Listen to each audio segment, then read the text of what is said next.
Maybe it's time you should treat marketing like dating. We're going to start with actually what you think about marketing because everyone's perception is really different. And we want to dispel some of the myths and misconceptions that people have about marketing. Marketing is so much more than just putting a few posts on social media. Now, some of the perceptions that people have about marketing is absolutely true.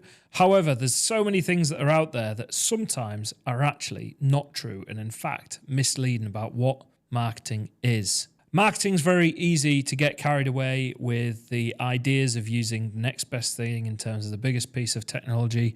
AI is everywhere at the moment and people are saying it's going to replace marketing and this, that and the other, but it really isn't. What you do need to do as a professional or a business owner, if you're doing marketing, you need to learn those tools and understand how they work. But they are not the main driver. It is how you employ those tools to develop your marketing. So what's the marketing challenge? Well, actually, marketing in its sense is a really simple challenge that you have to overcome. It is about getting the right person's attention for your thing, service, product, whatever it may be. Now, the mechanisms on how you overcome these challenges can be far-reaching, and this is what I touched on about having all of the technology available to you. It can actually pose you more questions rather than give you more answers. The world is your oyster when it comes to how you market your business, and you need to decide the right things that work for you and your business and your organization. However, before we do that, we need to take a step back and we actually need to look at our basics, at our foundation, and almost treat marketing like you're about to go dating. So what is the marketing challenge? Well, actually, the marketing challenge is very simple to overcome. What you need to do is understand how you're going to reach your customers or potential customers, get their attention and encourage them to come and buy your product, service or thing. However, all of the marketing tech that comes out and you see and we think we all should be using actually sometimes dilutes your challenge, your focus, dilutes your focus and takes you away from understanding that challenge. In simple terms, where is the person that you're looking for existing, whether that's online or in physical space, and how are you going to overcome it? That should dictate the channels that you use. However, when you don't do that, this is where you can run into problems. So what's the result when you are losing your focus on your marketing activities? Well, in truth, it's disconnection.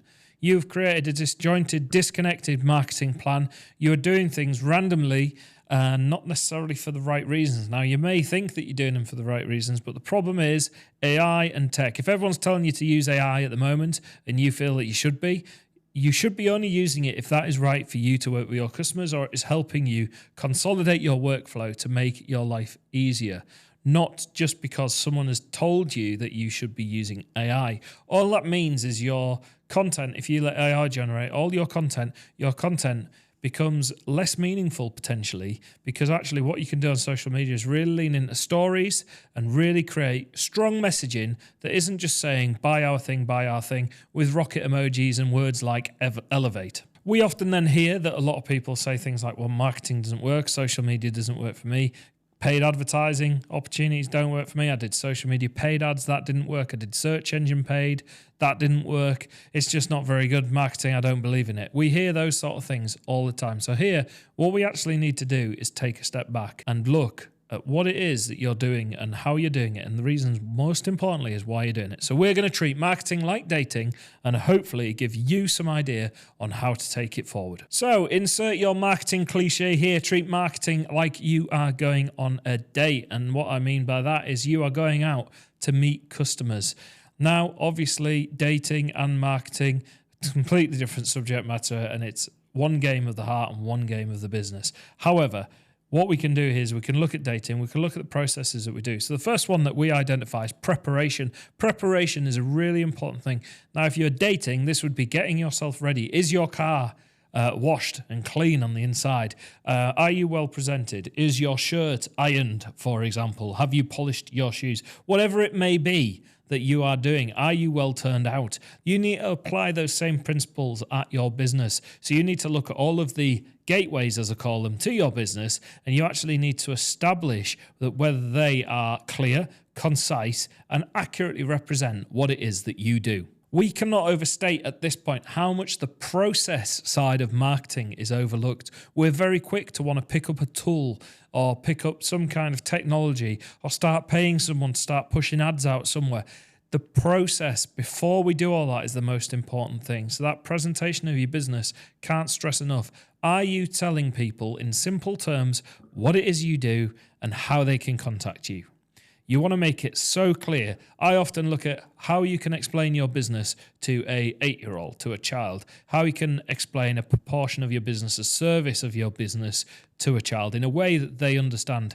This is not meaning that you're being condescending to your audience. What you're doing is trying to provide simple and plain English, in our case, whatever language you may speak in or need to speak in for your materials, but simple and plain language that clearly underpins what it is you do. The next thing you need to do is, right, when they've read that information, what they're going to do next. So if it's a website, are they going to then hit a contact form? How much you are asking them to fill out in the contact form?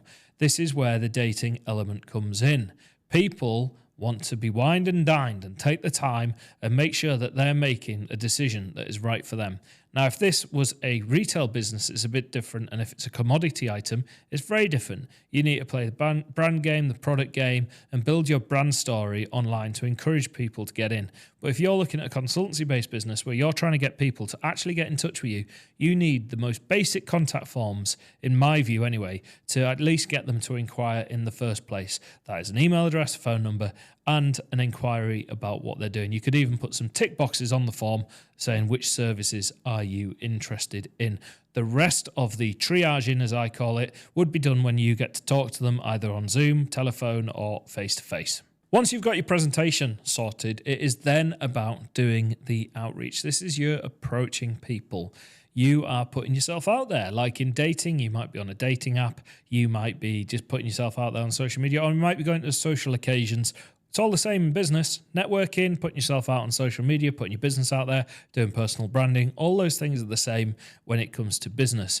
But let's say somebody's interested. Congratulations, brilliant. So they have filled out the contact form or DM'd you on social media or picked up the phone and got in touch. My question is to you now, what do you do next?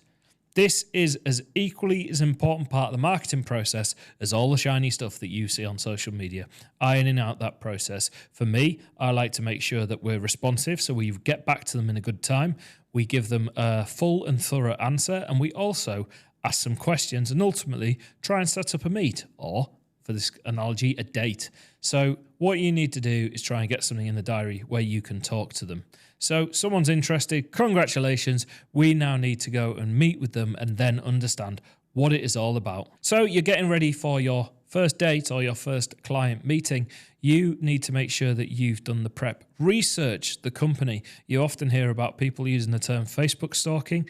That is like the dating equivalent of what we do in business. Check them out, find out what they've been doing, look at the social media, see if they've got any social media in the first place, have a look at the website, is it full and thorough, and really kind of understand what it is that they are all about. So when you sit down and you meet with them, you are informed, you have done your homework. This is an investment of time that you just need to make. If you do not win the work because you have not done the research, you're having a big problem and you're wasting everybody's time. So make sure that you're respecting the appointment and make sure that you go along and you date them. Now, how we do that is by asking questions. Take an interest in their business, in the world of business. Actually listen to the questions. Don't just go with an agenda. Don't go ready for them just to sign on the dotted line and buy your service. They may need some time to look at the options that they have available to them. Make it as easy as possible.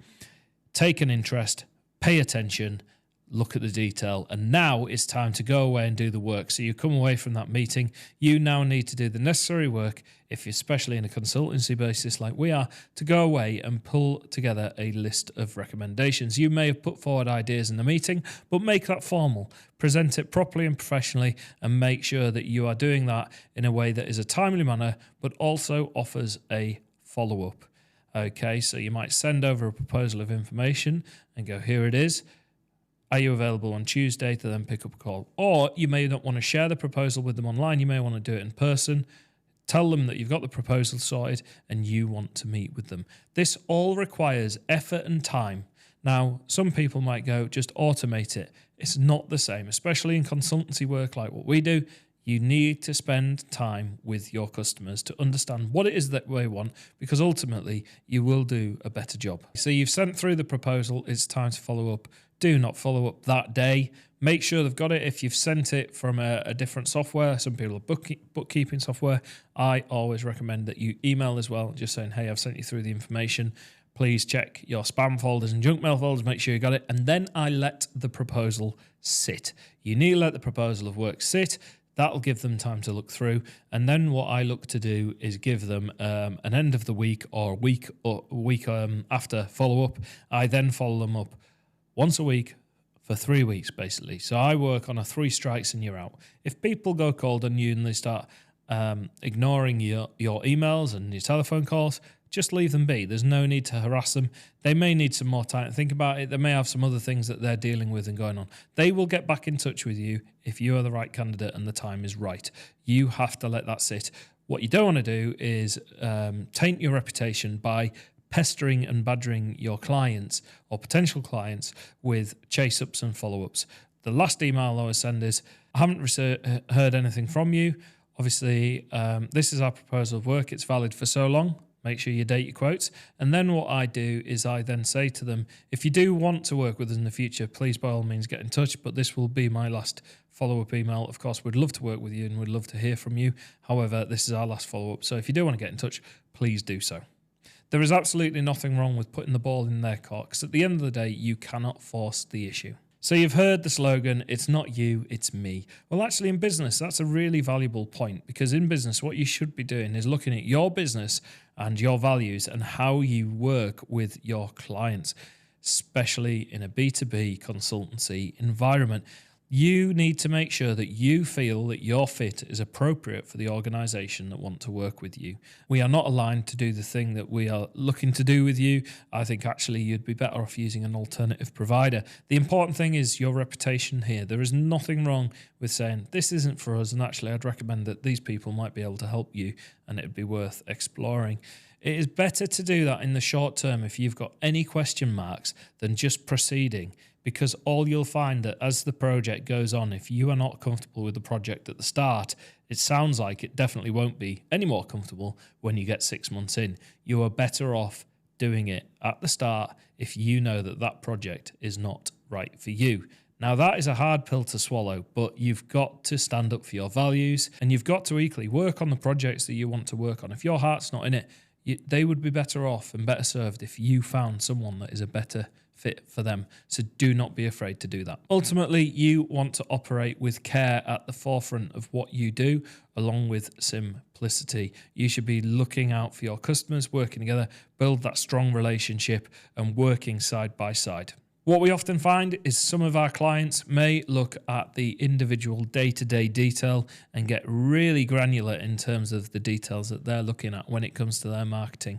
Now, this is fine. It's perfectly anticipated. However, the way we look at it is looking at it like a jigsaw. So imagine you've got a board ready to go, full of pieces of jigsaw in a box. You start building out that jigsaw. It is like the client is looking at one piece of the jigsaw at any given time, or 3 pieces. Now with 3 pieces or 5 pieces of the jigsaw alone, that jigsaw does not look right. That jigsaw has not become the full picture. You cannot see the full picture of what's going on. And what we find with marketing, it's about all that consistency. We've got the foundations in place, and then we start putting the work in our case, it's spokes, marketing spokes into businesses where we start working to offer strength in their marketing over time, and it starts bringing a collective chain of results. Now, that is just not one platform. Ideally, you should be dealing across all the social media platforms, keeping your website up to date and updating that regularly. You should have a Google business listing. You should have all of these different elements that can feed in, and then you can look at your paid advertising opportunities and this, that, and the other. You need to put all of the pieces of puzzle together to ultimately deliver those marketing leads. Now, the number of pieces that you need may be different to what somebody else needs. It might only be a 3-piece jigsaw. You might have a website, some social media channels, and you might build an email mailing list. There we go. But make sure that you serve them. What it's all about, and especially when it comes to social media, is doing it consistently and thinking of ideas that isn't just saying, buy our service. The buy our service message is not right for 2025. You can put it out every now and then, but doing every post asking somebody to buy your thing or do something like that, it just doesn't work. You need to be producing content just like I am today, producing content that is of value and of use and shows either your expertise, your knowledge on the subject matter, or showcases your product or service. There's a whole host of other things that we've talked about in the past as well. So I like to talk in simple terms. And what do I mean by that? Well, plainly and simply, marketing doesn't need to be complicated. The basis and the process is what you need to do is get someone's attention and get them to get in touch or buy online, depending on what you do. We work in a B2B environment, so it's really important that we get them to inquire. And then a lot of our customers have different requirements, and where possible, we need to meet with them, understand their requirements, and then propose some work. What we're not asking them to do is follow a really complicated process where we've talked to them in a really complicated way and we've made it as hard as possible for them to get in touch and inquire. You need to do the complete opposite of that. Make it simple. Simple, simple, simple. Tell someone what it's all about. Give them direction. That could be go and fill out the form, go and fill out this, DM us, whatever it is. Make sure you keep that process simple and be ready to receive people in the channels that you're looking at. Some of the things that we've seen clients who have overcomplicated their contact forms, making it feel almost like work, I would imagine, for their customers to do and undertake. Going back to that simple contact form method, do that. Do that to begin with. Get them in first, and then you can work on developing your understanding. And actually, it gives you an opportunity to do that seeking and discovery with your client in a way that they will feel like you're paying attention, because you are paying attention, working on it. Marketing requires care, just like dating, and you need to build out your processes one step at a time in a consistent manner in a way that is of benefit to your clients, and ultimately it will benefit your business. If you want to see more content like this, make sure you subscribe, and also make sure you check out our social media channels, Hubspoke Media, on pretty much everywhere. See you in the next video.